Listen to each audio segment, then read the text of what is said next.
আসলে জীবনকে আমরা কতবার সেকেন্ড চান্স দিই জিনিসটা কিন্তু ভাববার। আমরা আসলে নিজেদের কতবার সেকেন্ড চান্স দিই। যদি আমরা কোনো একটা বার নিজেকে দ্বিতীয়বার সুযোগ দিয়ে দেখতাম, জীবনটাই হয়তো অন্যরকম থাকতো। হয়তো এমনটা মাথায় নিয়ে সাতোশি আগিসাওয়া লিখেছিলেন ডেজ এট মরিসাকি বুকশপ এবং মোর ডেজ এট মরিসাকি বুকশপ। আমরা আসলে জীবনে ছুটে বেড়াচ্ছি। আসলে জীবন একটা রেস বলে আমরা জানি, আমরা ছুটে যাচ্ছি শহর থেকে শহরে, গ্রাম থেকে গঞ্জে, বন্দরে বন্দরে আমরা ছুটে বেড়াই। কিসের আশে ছুটে বেড়াই তা হয়তো সবসময় জানি না। আমরা এই নাগরিক ব্যস্ততায় নিজেদের খুঁজে ফিরছি, হয়তো নিজের ভালো লাগা খুঁজছি, কিংবা ভালোবাসার মানুষ খুঁজছি। আমরা অনেক কিছুতেই হেরে যাই, একটু থমকে দাঁড়াই। দেখা যায় যে মানুষটাকে ভালোবেসেছিলাম হয়তো সে জায়গায় বিশ্বাস ভেঙেছে, আমরা ভালোবাসা বিমুখ হয়ে যাই। আমরা ভয় পাই, কুঁকড়ে যাই, নিজেদের আঁকড়ে ধরি, আর কাউকে ভালোবাসতে চাই না। কিন্তু আমার জীবনে যে হতে পারতো সবচেয়ে প্রিয়তম বা প্রিয়তমা, হয়তো সে অপেক্ষায় ছিল আরেকটা সুযোগের। হয়তো জীবনটা বদলে যেত, অন্যরকম হয়ে উঠতে পারতো যে আমরা যদি আরেকবার ভাবতে পারতাম, থামি একটু, একটু জিরিয়ে নেই, কি বা তেমন হবে। আসলে ডেজেট মরিসাকি বুকশপ যখন পড়ি এবং মোর ডেজেট মরিসাকি বুকশপ পড়ি, বারবার এই চিন্তাটাই মাথায় আসছিল যে নাগরিক ব্যস্ততায় আমাদের আসলে থেমে থাকার সময় সুযোগ আমরা নিজেরাই করে নিচ্ছি না। জীবনে অনেক চড়াই উতরাই আসে, হয়তো কোনো কোনো ক্ষেত্রে আমরা যদি একটু থেমে দাঁড়াই, একটু জিরিয়ে নিই, আমরা আবার নতুন উদ্যমে কাজ করতে পারবো।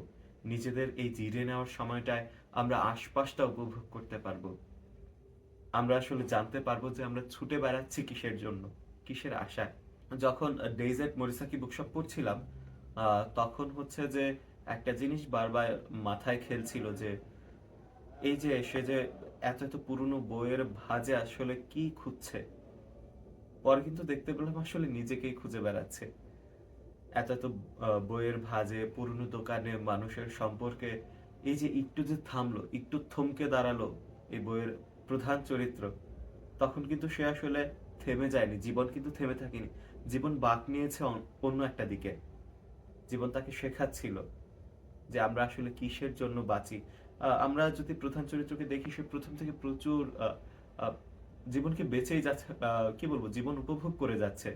এই জায়গাটায় সে কাজ করছে, সে নিজেকে নিয়ে আগাচ্ছে, কিন্তু আসলে কিসের জন্য এত কাজ করছে, কিসের জন্য এতটা ছুটে চলছে, সেই উদ্দেশ্যটা হয়তো এতটাও পরিষ্কার ছিল না। সে যখন হচ্ছে একটু সময় নিল, সে যখন একটা সেটব্যাক আসলো জীবনে, সে একটু একটা ঘটনায় থমকে দাঁড়ালো, স্থবির হয়ে পড়লো, সে কিন্তু আসলে বাঁচলো।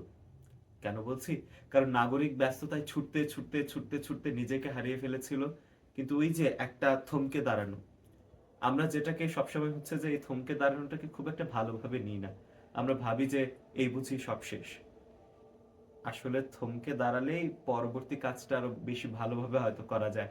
সে যখন থমকে দাঁড়ালো, সে জীবনের নতুন নতুন বিভিন্ন হচ্ছে যে দৃষ্টিকোণ খুঁজে পেল, সে জীবনকে নতুন ভাবে দেখলো।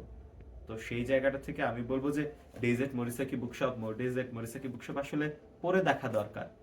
এই বইগুলো হচ্ছে যে আমাদের, আমরা কেন বেঁচে আছি, আমরা কিসের আশে হচ্ছে দৌড়ে বেড়াচ্ছি, সেই জায়গাটা একটু হচ্ছে যে একটু হলেও নাড়া দেবে, একটু হলেও জানান দেবে যে একটু স্থবির হও, পথিক, একটু থামো।